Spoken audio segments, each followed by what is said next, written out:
Hebrews, Hebrews, Hebrews. This is Prophets of Awakening. It's our evening Shabbat class. We're going to close the Sabbath out the 2nd of September 2023. I'll be reading the topic for discussion. I'll be reading out of the first book of Esdras. Okay, you can go to our YouTube channel, check out our videos. We have a lot of videos that are given. They connect dots for you and lead you to the truth of the Holy Scriptures. If you like what you're hearing and receiving on the channel, I'm asking you to like, share, and subscribe to the channel, and join us in some of our dialogues. Okay, and if you feel a need to support the channel, check out our YouTube or our Cash App at the bottom of the screen. But this is a non-Messianic channel, and by that we mean we deal with the Tanakh and the Torah.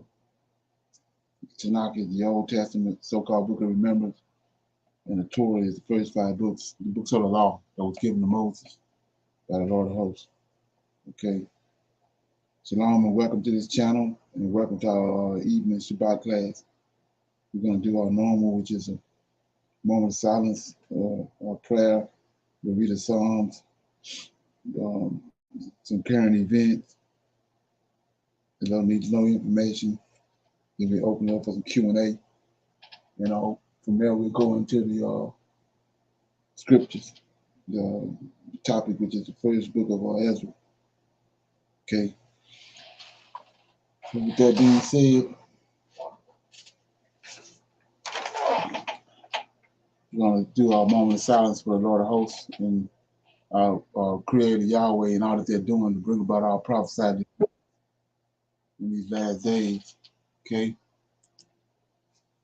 Oh Lord, we come before thee at the end of our Sabbath day, bow down with great respect for our Redeemer. Oh Lord, you confess through your prophet Isaiah that you would return unto us and that you would pour out your spirit upon us, that you would deliver us in these last days. O Lord, behold, thou hast made the heavens and the earth, and by thy great power and thy stretched out arm, there is nothing too hard for thee. And knowing all these things, O Lord, we eagerly await thy coming, the day in which thou shalt break the yoke of our oppressor. Peace be unto you. Okay, with that being said, I'm gonna read the Psalms right quick.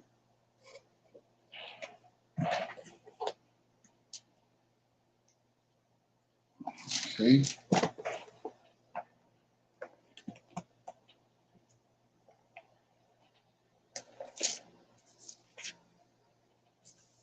Okay, I'm gonna read Psalms 3. It's a confidence in God, in the Lord of hosts. It's a Psalm of David when he fled from Absalom his son. Lord, how will thou increase that trouble me? Many are they that rise up against me. Many there be which say of my soul, there is no help for him in God. Selah, excuse me. But thou, O Lord, art a shield for me, my glory, and the lifter up of my head. I cried unto the Lord with my voice, and he heard me out of his holy hill. Selah, I laid me down and slept. I awakened, for the Lord sustained me. I will not be afraid of 10,000 people that have set themselves against me round about. Arise, O Lord, save me, O my God, For thou hast smitten all mine enemies upon the cheekbone. Thou hast broken the teeth of the ungodly. Salvation belongeth unto the Lord. Thy blessings is upon the people. Selah. Say, with that, I just want to shine a light on verse 8. Shine a light on the Redeemer. It says, salvation belongeth to the Lord. And thy blessings is upon the people. So that's part of his job, is delivering Israel. It's not Yahweh, it's the Lord of hosts. It's part of his title. That's why they call him the God of salvation, which is the Redeemer. That's his job to they call upon him when he comes to deliver Israel out of their troubles. Okay. Anybody have any comments on that? Shalom. Okay. It's like I'm looking at this one like a shield. God is protecting us, and that's what I'm looking at as a shield that we can carry around. God is our shield. He will protect us. Okay. And I think that's what David is saying.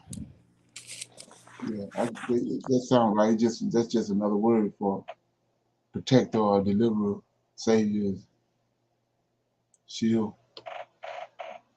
That's a synonym of redeemed. Okay. Okay. With that being said, we'll go into some current events. Okay.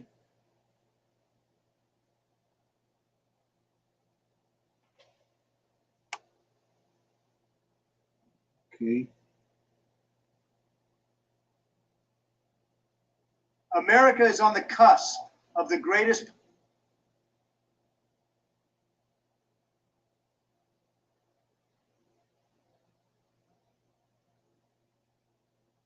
Good, and I hope you're happy to see me again. Yeah, I'm happy to see you. Thank you very much for stopping by. You very much appreciate it. We know you watch us from South Africa. Thank you. Thank you very much, Zimbabwe, Namibia. Thank you, Tanzania, Uganda, Rwanda. I see you. Thank you so much, Nigeria, Ghana. Thank you very much, South Sudan, Ethiopia, Somalia, Liberia, Namibia, Sierra Leone, United States of America, Jamaica. Thank you very much from all over the world. I see a lot of people watching us. We very much appreciate it. Thank you so much. If this is your first time, please feel free to join us. Click on the button, subscribe. I know you're not come on just to we already know we like each other, so no waiting. Thank you so much. We're gonna do this again so we can push our video further. All right. So today we're talking about something very interesting. We're talking about Victoria Newland. Victoria Newland is a very interesting diplomat of the United States of America. She's a master at some stuff. So we're going to listen to what she has to say, and we're going to make a comment after. He's not, Russia is not crippled. It continues to press this war aggressively. What more can you do? So this is an interview about Russia. They're asking her, why is Russia not crippled?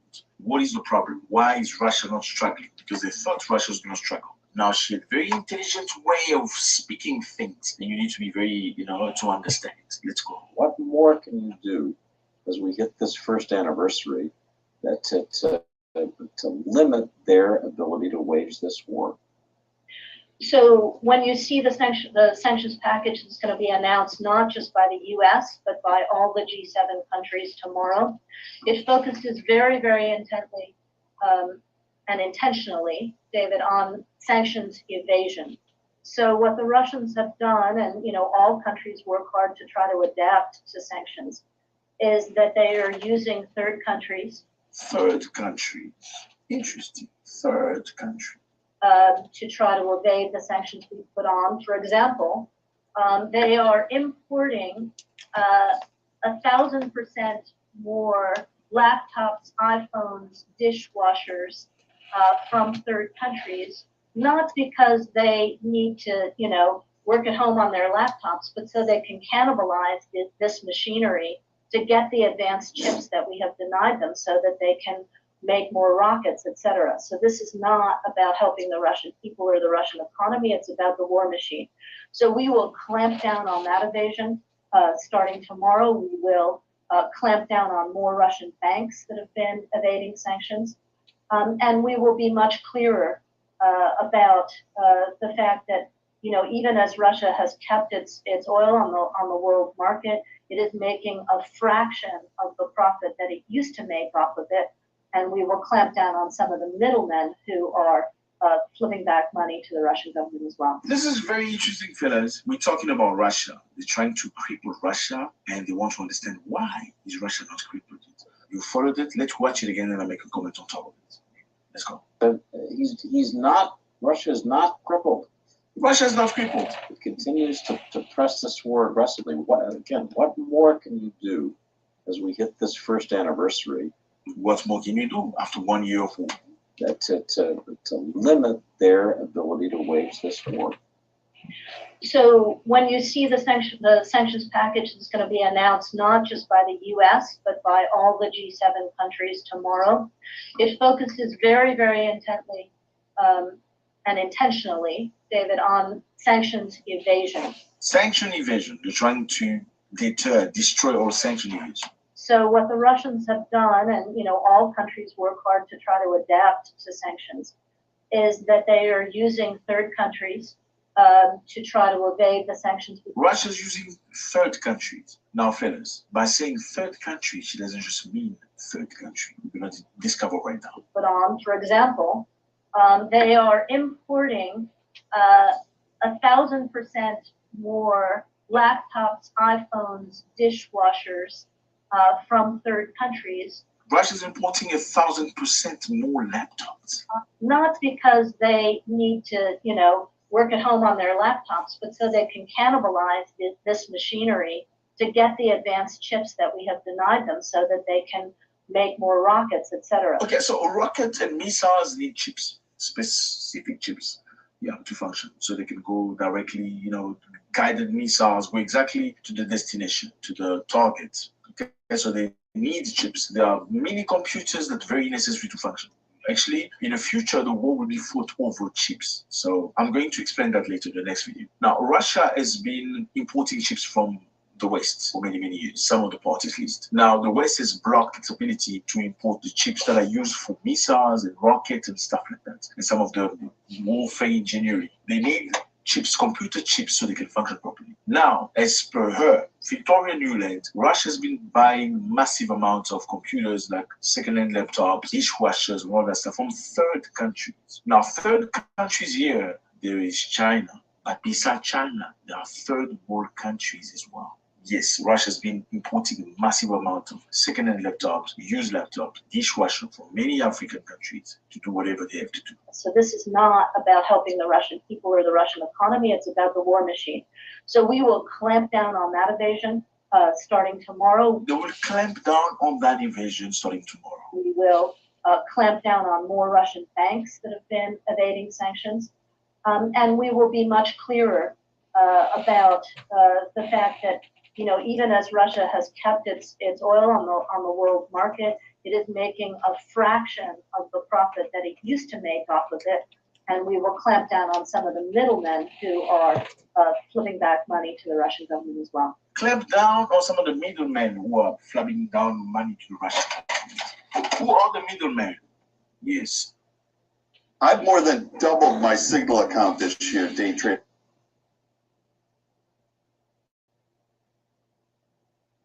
Third countries, including China, a lot of African countries. That's the reality. So who is Victoria Nuland? Victoria Nuland, for those of you who don't know, she's an American diplomat, very, very astute, very experienced in Ukraine. In 2014, there was another president. Okay? Before 2014, there was another president. That president was offered a lot of money to join the European groups and was offered a lot of money by the Russians to stay on the Russian side. He made a choice to stay with the Russians. They didn't like it. Victoria Nuland and her people organized a coup in Ukraine. Okay, there was an uproar in Ukraine, there was mayhem in Ukraine, complete disorder in Ukraine, and they toppled that president. That's when this new president came into power, Zelensky. Victoria Nuland organized that. She's a master. Victoria Nuland, for those of you who don't know, very recently in Niger, she asked to speak to the people of Niger. They welcomed her to have a discussion. Then she said she would like to speak to President Bazoum, who is the ex-president. He said to her, no, you will not speak to me. And she said, okay, no problem. I'm going to.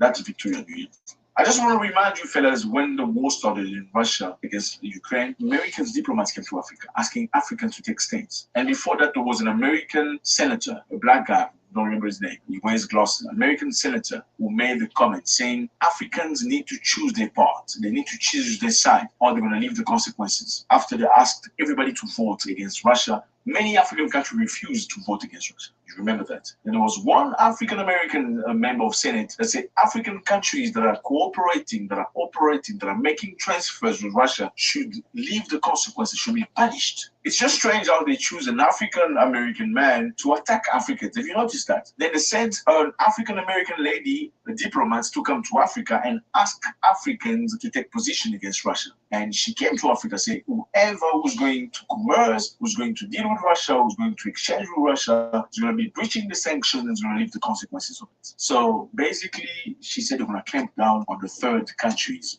that are nourishing Russia with these chips. And these third countries are some of African countries. So they are working on a package to limit these people, meaning to sanction many African countries into whatever that's happening right now. You are at war with Russia, you're fighting for whatever it is. Africans must choose side. And they say they must choose the right side. And according to you, the right side is your side.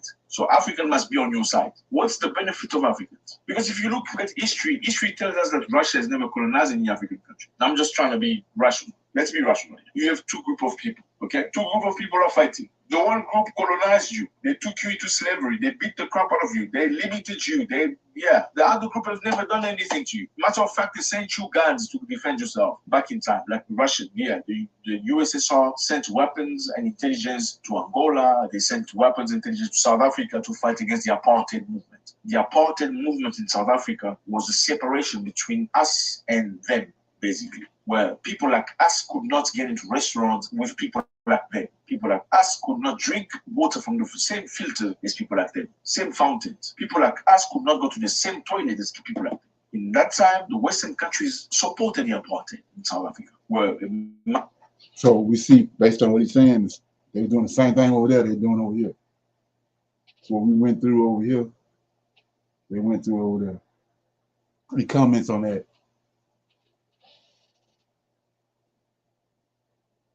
Okay.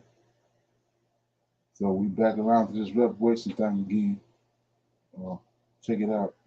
Nana Akufo-Addo calls on European powers involved in the slave trade to apologize to Africa. Eight Ghana's hours ago. President Nana Akufo-Addo, while delivering the keynote address at the opening session of a summit dubbed the Global Convening for the Restitution of African Heritage at the W.E.B. Du Bois Center in Accra, called on all European powers that were involved in the slave trade and other related crimes to render a formal apology to Africa for the crimes committed. President Akufo-Addo also emphasized that calls for repatriation and restitution of cultural properties taken forcefully from the continent should be intensified, before adding that reparations for Africa are long overdue. Take a listen to what he had to say. Let me state that the subject of restitutions must go along with the matter of reparations. No amount of money can restore the damage caused by the transatlantic slave trade and its consequences, which have spanned many centuries. But nevertheless, it is now time to revive and intensify the discussions about reparations for Africa. Indeed, the time is long overdue. If reparations can rightfully be paid to victims of the Holocaust, so reparations can be paid to the victims of the slave trade. And even before these discussions on reparations conclude, the entire continent of Africa deserves a formal apology from the European nations involved in the slave trade for the crimes and damage it has caused to the population, psyche, image, and character of Africans the world over. The Caribbean community, CARICOM, has unequivocally announced its demand for the payment of reparations. And I would urge us to engage with our kith and kin from the diaspora and form a united front to advance the cause of reparations.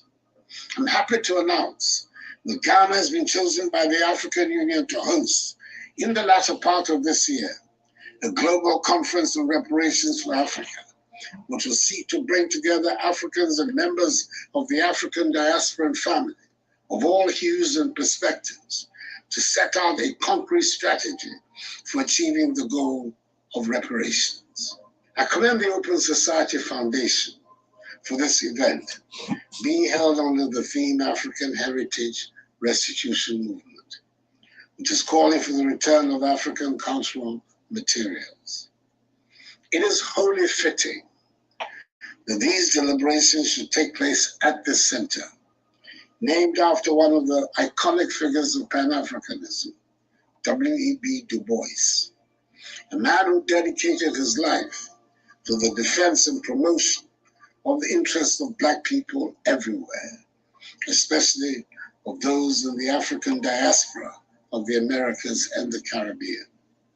He was a towering intellectual figure in the great battles for freedom for Black people in the 20th century, work which commended him to the regard of Ghana's first president, the celebrated Dr. Kwame Nkrumah, who offered him Ghanaian nationality and residence.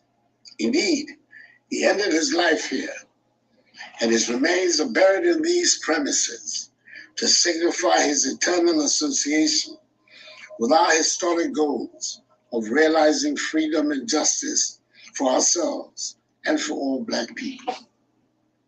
He would have been in total sympathy with the aims of our gathering today, and that is why it is appropriate for us to have this discussion in the Du Bois Center.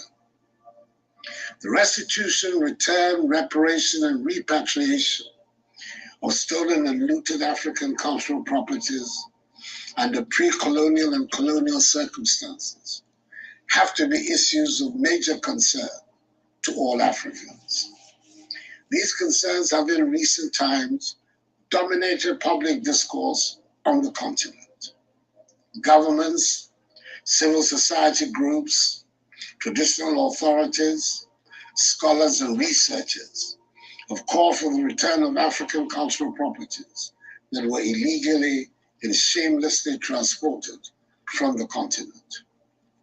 I support fully the initiative for the return and reparation of African cultural properties to the continent, as it will help Africans, and in particular, the descendants of the communities, groups, and individuals who created and produced these cultural properties, to reconnect to their history, to their pioneers, to their knowledge and their skills.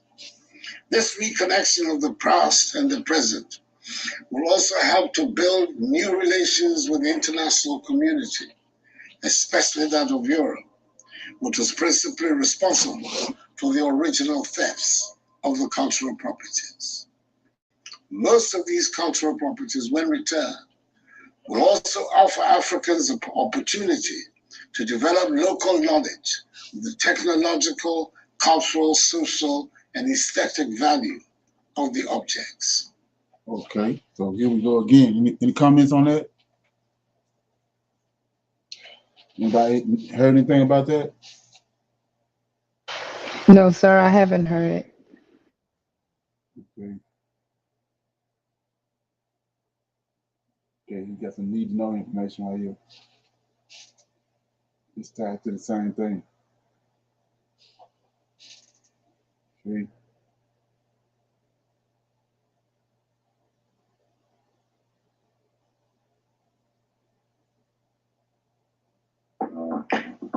We get down to the beat, y'all. We get down to the beat, y'all. In this episode of Black Excellist, we will be covering the following 4 topics as we hope to give you more context and background around reparations. In section 1, we will cover the limited number of cities and states who are having serious discussions around reparations. In section 2, we will cover the creative ways that they are calculating reparations owed to Black Americans. In section 3, we will show you how to use the California Reparations Calculator with real live data. And in the last section, we will cover how you can potentially qualify for a reparations package. Bear in mind, that this is a hypothetical use case for calculating and qualifying for reparations. At the time of this video, there have been only a dozen cities who have even taken up this subject.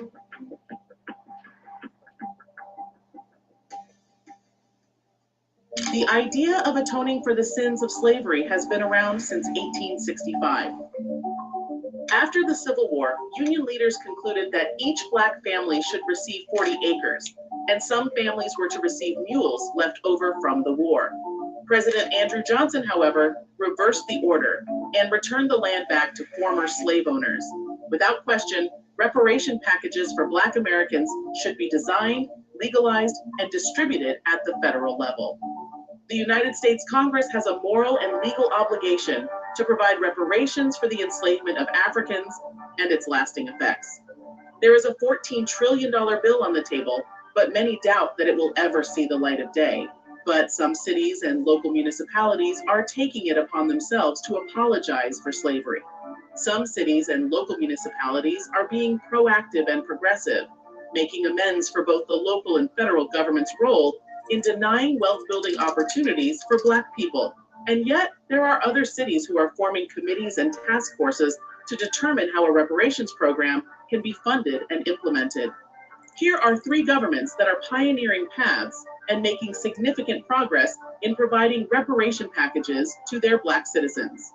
We want to spend a little time describing their proposals, since these are likely to become national models that your city or state could adopt.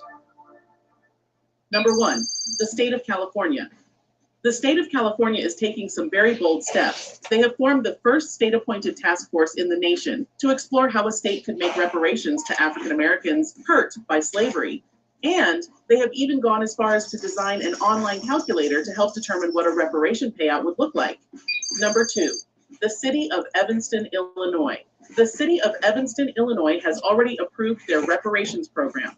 However, they are less focused on slavery and want to help reverse some of the damage caused by discriminatory housing policies and practices. Their program is believed to be the first of its kind in the U.S. and is a potential national model to help Black Americans build wealth through home ownership. Number 3, the city of San Francisco. San Francisco supervisors have backed the idea of paying reparations to its Black citizens in lump sum payments of $5 million. But it's just a proposal for now with a list of qualifications where you must meet 2 of the 8 criteria to be eligible. But first, let's discuss how reparations are calculated. If your city or state follows the framework of the California Reparations Task Force, you may be provided with an online calculator to help you estimate the amount of reparations that you qualify for. This calculator uses certain criteria to determine the amount that you have lost due to generations and decades of systemic racism. Here are the 5 criteria that California is factoring in. Health harm. This is derived from the difference in life expectancy between Black and white residents. For example, in California, whites live 7.6 years longer than Blacks, and therefore, this loss of time will be compensated for. Mass incarceration and over-policing. This is derived from average salary for a state employee because incarcerated individuals were forced to provide unpaid labor for the state, plus loss of freedom compensation. The time frame corresponds to the national war on drugs. Housing discrimination. This is derived from the homeownership wealth gap from state-facilitated discriminatory redlining, unfair zoning, and prejudicial home lending practices. Devaluation of businesses. This is estimated from missed opportunities and wealth built through Black business establishments and the potential business profits. Unjust property takings. The task force highlighted several instances of eminent domain and unjust taking, but at the time of this video, the task force was not provided enough data to provide a specific calculation.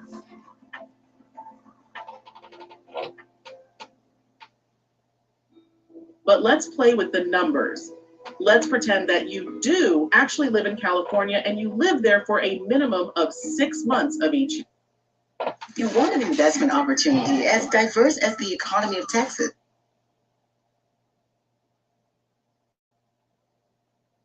(1950 to 2020). After entering the years of eligibility, Notice that the reparations calculator automatically quantifies the amount of monetary damage that is due to you. So here is the final sum that would be owed to you per the California formula. It's a grand total of $1,381,198. That's nothing to sneeze at. Now let's see how much you would qualify for if you were born in 1970, 1980, and 1990 respectively. Again, we want to remind you that this could be your package if your city or state adopts the reparations proposal that's before California. After watching the rest of this video, pull up the calculator and enter the values for you and your family members using the link in the description box below. But we may be putting the cart before the horse. Do you actually qualify for reparations? It really depends. But let's go through the 10 potential qualification points that we extracted from the reparation plans developed by California, San Francisco, and Evanston. Number 1, you must be a descendant of an enslaved African American. Only those individuals who are the descendants of enslaved African Americans can be eligible for monetary reparations. You will have to prove that you are in the lineage of someone who was enslaved through U.S. chattel slavery before 1865. Senior citizens will be given priority, and recent Black immigrants do not qualify. This is a requirement established by the California's Reparations Task Force for the California Reparations Program. If your city or state adopts their framework, then they will establish a new African American Freedmen Affairs agency dedicated to not only implementing the reparation program, but also properly carrying out any policies adopted into law. This new agency would also carry the legal responsibility of helping applicants determine their eligibility. The agency would have a genealogy branch to support potential reparations applicants by providing access to expert genealogical research to confirm reparations eligibility. Number 2, you must be a descendant of a free African American living prior to 1900. If you are not the descendant of an enslaved Black American, you can also be eligible for reparations if you can prove that you are the descendant of a free African American who was living in the United States prior to 1900. This is an exception that was adopted by the California Reparation Task Force. Number 3, you must be at least 18 years old. If your city or state adopts the framework established by San Francisco, California, then in order to receive reparations, you must not only be African American, a descendant of an enslaved person, but you must be at least 18 years old.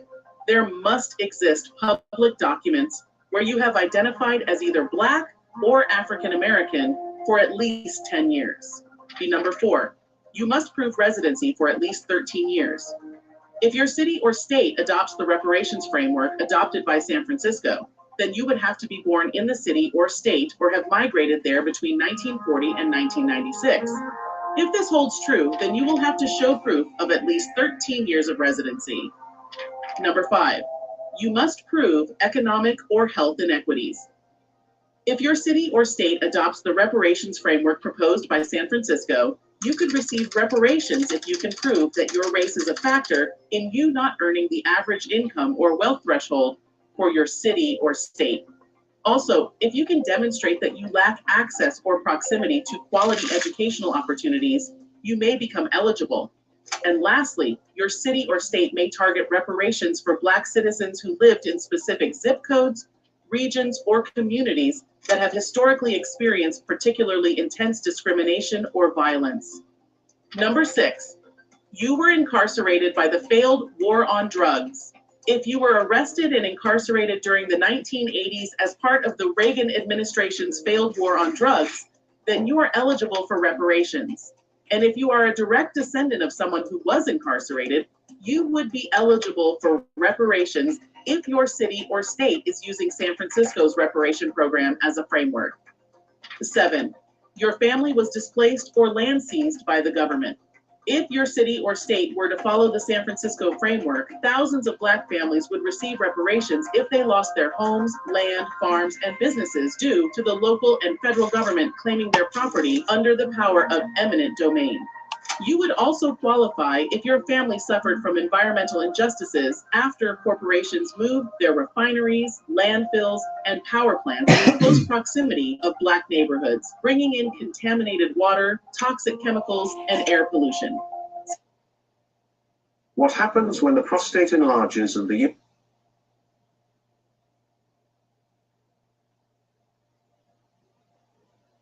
Structural racism, where the local municipalities deliberately built interstates and highways that ran through the middle of thriving Black enclaves and business centers. The ripple effects damaged every aspect of Black lives: cultural, economic, environmental, political, and educational for generations. Your city or state, like San Francisco, may seek to compensate any family that suffered damage to their pathway to build generational wealth, secure stable housing. Number 8, you experienced lending discrimination or was a victim of redlining. If your city or state were to follow the San Francisco framework, you would be entitled to reparations if you personally experienced lending discrimination between the years 1937 and 1968, or if you were a resident of a formerly redlined community between 1968 and 2008. Your city would officially identify the formerly redlined community to help you determine your eligibility. And for those who do not know and others who may need a refresher, redlining is a term for racial discrimination of any kind in housing. But specifically, redlining involves government maps that outlined areas where Black residents lived and were therefore deemed risky investments. These maps were also used by real estate agents, banks, and financial institutions to steer potential Black home buyers into these neighborhoods and deny loans for Black buyers who were looking to buy homes outside of these areas in predominantly white neighborhoods. Number 9, prove residency in your city between 1919 and 1969, or be a direct descendant.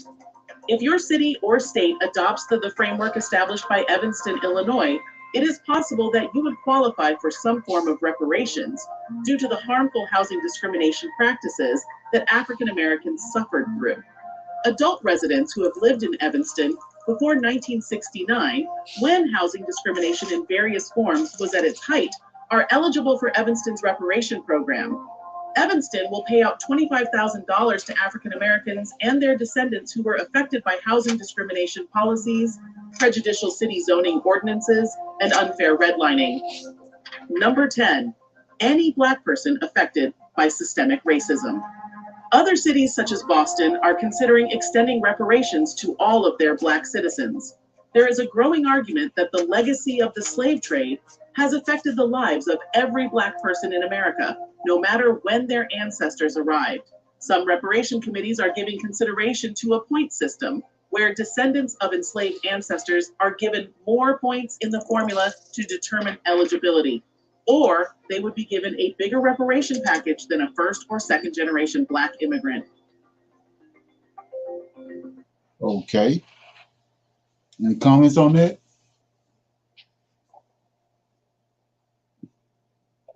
That was a lot to digest. Okay. Yeah, so we see where they say a lot further along than we thought. Like I said, it's going to come out of the blue. It's either that or the Chinese going to cut them off. Yeah, the video is reparations calculator. Are you eligible, or how much will you get? So you want to check it out so you can stop it, whatever. Like it bad it. So anyway, we're gonna open it up for some questions and comments. Anybody have any questions or comments about this morning? During the week, something they came across, they want to talk about it, or get some answers. Okay. Everybody good? Okay, so we're going into this. Somebody got something? Oh, I was just going to say I enjoyed it, and I'm waiting for the rest. Okay. So I'm gonna read out the first book of Esdras, and it's pertaining to we all know about Josiah. Josiah was the last righteous king that sit on the throne right before Nebuchadnezzar came. And so in the book of Daniel, Daniel tells you that the Lord of hosts has sent him. He got visions, and it was said that he was burnt out. It was in the nation that came to a full. He was going to destroy the nation of Israel. He was going to cut it out. So we're going to pick it up right here. It says, I'm in 1 Esdras, chapter 1. When Josiah celebrated the Passover festival in Jerusalem, to his Lord. He sacrificed the Passover on the 14th day of the first month, placing the priests in their divisions, clad in their vestments, in the temple of the Lord. And he ordered the Levites, the temple slaves of Israel, to consecrate themselves to the Lord when they put the holy chest of the Lord in the house of the Lord, which Solomon the king, son of David, had built. And he said, you will not have to carry it on your shoulders anymore. So now worship the Lord your God and serve his people Israel, and prepare yourself by your families and your kindred, as David, king of Israel, wrote, and with all the magnificence of Solomon his son, and take your places in the temple, according to your ancestral groups as Levites, before your brothers, the Israelites, in proper order, and sacrifice the Passover, and get the sacrifices ready for your brothers, and observe the Passover in accordance with the Lord's command, which was given to Moses. And Josiah gave the people that were present 30,000 lambs and kids, 3,000 calves. These were given out of the king's revenue, as he promised, to the people and to the priests and the Levites. And Hilkiah and Zechariah and Jehiel, the rulers of the temple, gave the priests for the Passover 2,600 sheep, 300 calves, and Jeconiah and Shema and Neathel, his brother, and Ashbadah, and Ochelel, and Joram, colonels of the regiment, gave the Levites for the Passover 5,000 sheep, 700 calves, and it was done. The priests and the Levites, with the unleavened bread, stood in their proper order, according to their kindreds and their families' division before the people, to make offerings to the Lord, as it is prescribed in the book of Moses. This they did in the morning. They roasted the Passover with fire in a proper way, and boiled the sacrifice in cauldrons and basins with savory odors, and set them before all the people. Afterwards, they prepared some for themselves and their brothers, the priests, the sons of Aaron, for the priests were offering the fat until late. So the Levites prepared meat for themselves and for their brothers, the priests, the sons of Aaron, and the sacred musicians, too, the sons of Asaph, were in their places according to the regulations of David, with Asaph, Zechariah, Esdras, who were one of the king's circle, and the doorkeepers stood at each door. No one needed to interrupt his duties for the day, for their brothers, the Levites, prepared meat for them. So the things that had to do with the Lord's sacrifices were carried out that day in celebration of the Passover and offering of the sacrifices on the altar of the Lord, as King Josiah commanded. So the Israelites who were present at the time observed the Passover and the festival of unleavened bread for 7 days. No such Passover had been celebrated in Israel since the times of the prophet Samuel, and none of the kings of Israel had celebrated such a Passover as Josiah and the priests and the Levites and the Jews celebrated with all the Israelites that were present in their dwellings in Jerusalem. He said it was in the 18th year of the reign of Josiah that this Passover was observed, and the doings of Josiah were upright in the Lord's sight, for his heart was full of piety, and the events of his times have been recorded in the past about those who sinned and acted wickedly toward the Lord beyond any other nation or kingdom, and how they grieved him keenly, so that the words of the Lord rose up to condemn Israel. And after all these doings of Josiah, it happened that Pharaoh, king of Egypt, came to make war with Charmers on the Euphrates.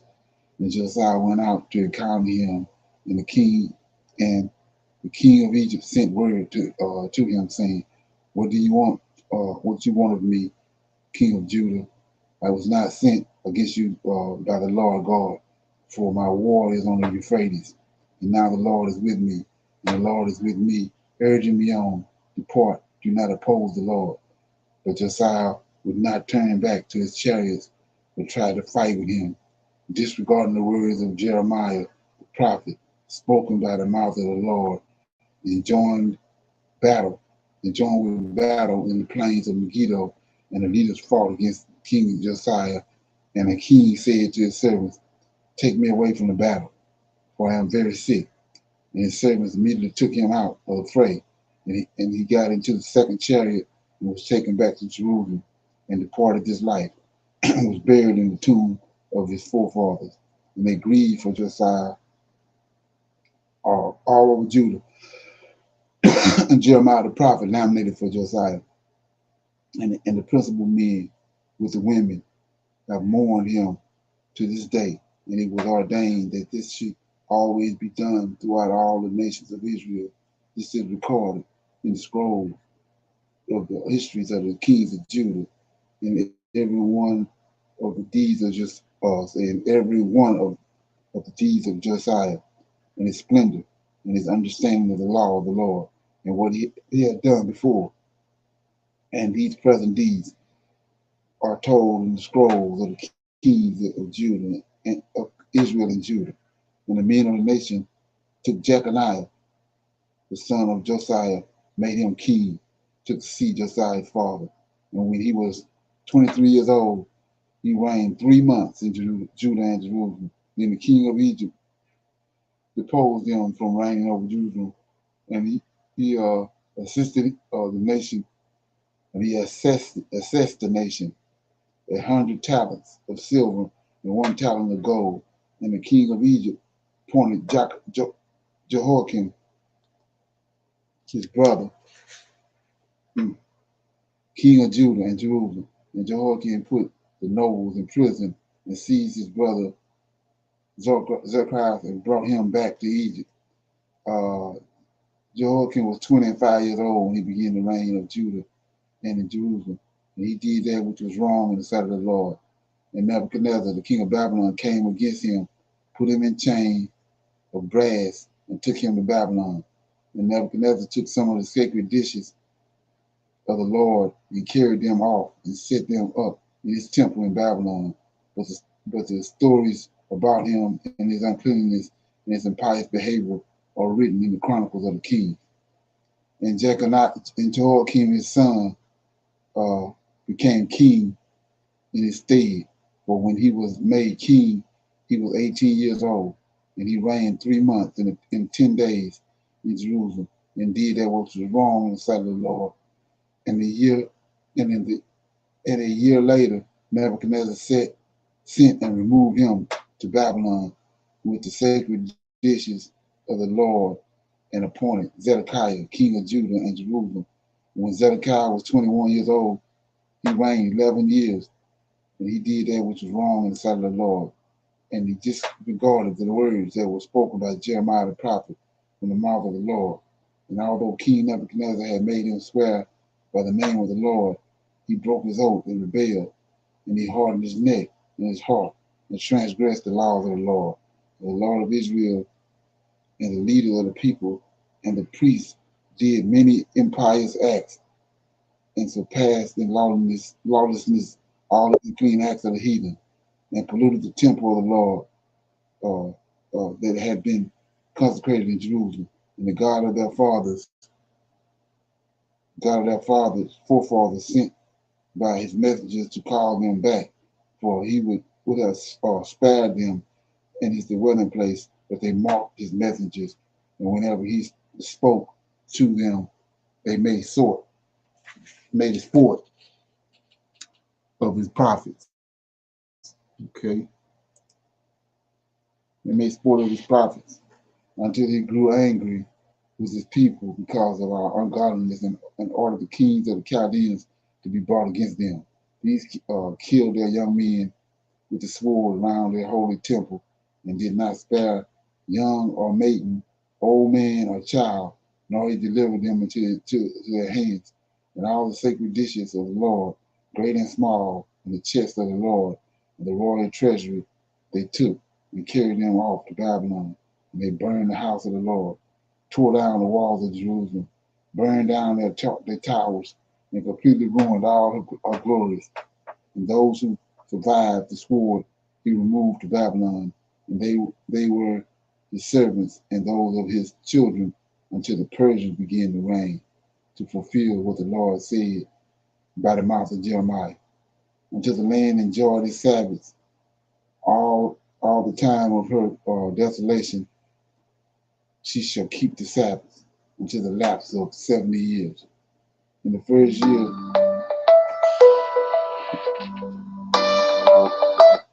okay, give me a minute.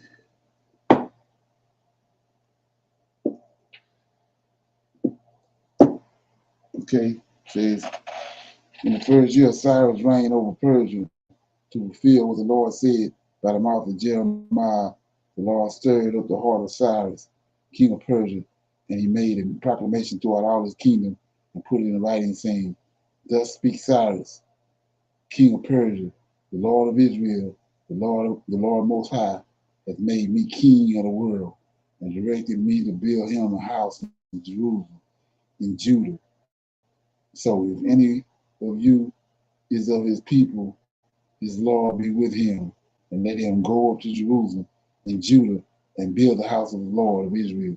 He is the Lord who lives in Jerusalem. So let a man's neighbor who live in each place help him with gold and silver and with presents, with horses and cattle, besides the other things added as vows for the temple of the Lord in Jerusalem. So let's look at this right quick because, like I said, it's nothing new under the sun, and what we expecting is being told to us right in our face. So when they was in Egypt, we was looking at righteous judgment this morning, how it applies to captivity and how it applies to leaving the captivity. So it says right here, we know when they was in Egypt, when time came for them to leave, the people, the Egyptians, gave them gold and silver. They took it off their necks and out of their houses, off of their arms, off of their fingers. They gave them gold to help them on their way. So we see right here, the same thing happened. So same thing getting ready to come. It says, Thus speaks Cyrus, king of Persia, the Lord of Israel, the Lord Most High, has made me king of the world and directed me to build him a house in Jerusalem, in Judah. So if any one of you is of his people, the Lord be with him. Right? He talking to the Israelites right here. And let him go up to Jerusalem and Judah and build the house of the Lord of Israel. He is the Lord who lives in Jerusalem. So now here you go, talking to the Chaldeans and the Persian people. So let a man's neighbor, that's the other people, who live in each place, help him, help the Israelite with gold and silver and presents, with horses and cattle, besides the other things added as vows for the temple of the Lord, which is in Jerusalem. So we see Chaldeans and the Persians did it, Egyptians did it, so it's nothing new under the sun. So this is what you're supposed to be expecting now. So it says, then the heads of the families of the tribes of Judah and the tribes of Benjamin arose, and the priests and the Levites, and all whose hearts the Lord had stirred up to build a house the house in Jerusalem for the Lord. And their neighbors, see that? Here you go. And their neighbors helped them with everything, with silver and gold, with horses and cattle, and great many vows, for many whose hearts were stirred. So this is what he Most High stirred their heart, just like he stirred Cyrus' heart, stirred Nebuchadnezzar's heart, stirred the Pharaoh heart. So it ain't nothing we have to do. But like I say, stay in this book. You try to get all the understanding you can. You ain't got to do nothing else. He gonna do it. So it says, and King Cyrus brought out the sacred dishes of the Lord, which Nebuchadnezzar had carried off from Jerusalem and deposited in the temple of his idols. But Cyrus, king of Persia, brought them out and delivered them to his treasurer Mithras and they were turned over by him to Sheshbazzar, the governor, the king of Judah. So we know who the Sheshbazzar is Zerubbabel. And this was the number of them: 1,000 gold cups, 1,000 silver cups, 29 silver censers, 30 gold bowls, 2,410 silver bowls, and 1,000 other dishes. So all the dishes, gold and silver, 5,469, were taken and carried back by Sheshbazzar, along with those who had been in captivity from Babylon to Jerusalem, right? From Babylon to Jerusalem. So, like I said, Zechariah with them. So Zechariah told you the king is coming, lowly, riding upon an ass, the coat of an ass. They telling you it's JC, but it's right here. Zerubbabel, which is Sheshbazzar. He says, and were taken and carried back from Babylon to Jerusalem, back by Sheshbazzar, that's Zerubbabel, along with those who had been in captivity from Babylon to Jerusalem.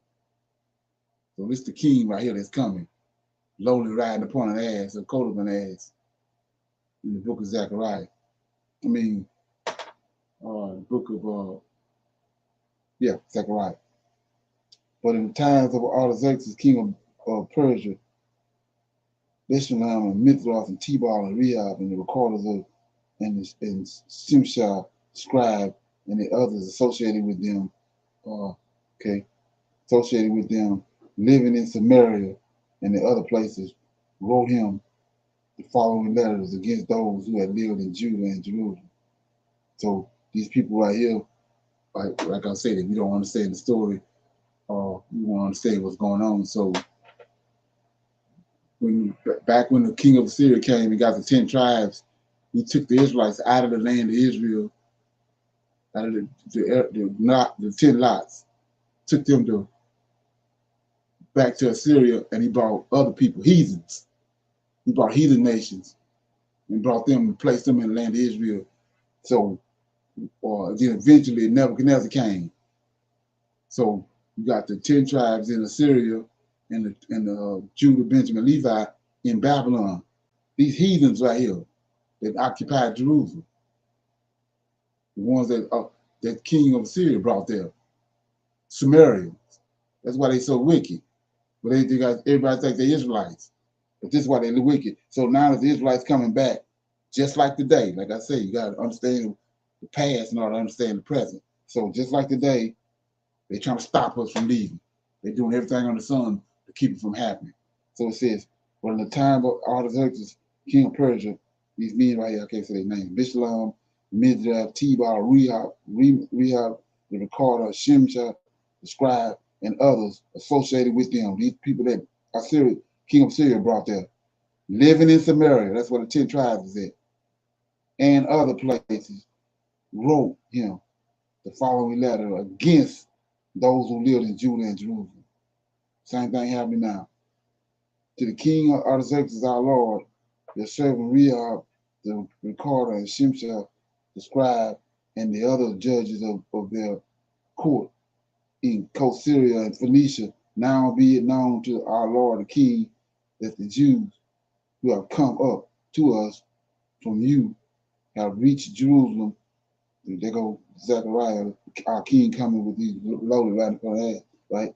And are rebuilding that rebellious and wicked city, and repairing its bazaars and walls, and laying the foundation of a temple. Now, if this city is rebuilt and the walls completed, they will not submit to paying tribute, but will even resist the king. So notice what they say.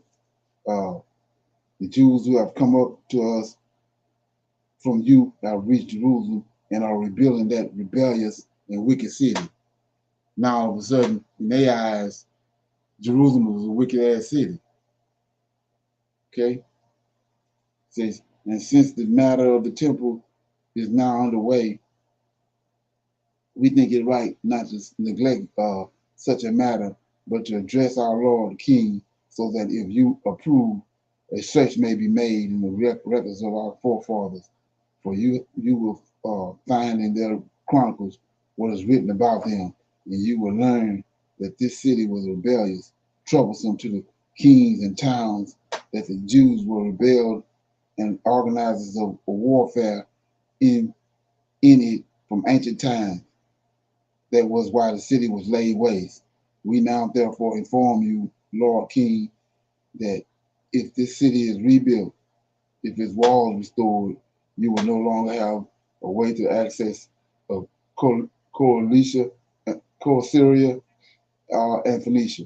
Then the king wrote and replied to Rehum, the recorder, and Shishak, the scribe, and their associates who live in Samaria, Syria, and Phoenicia as follows. I have read the letter which you have sent unto me.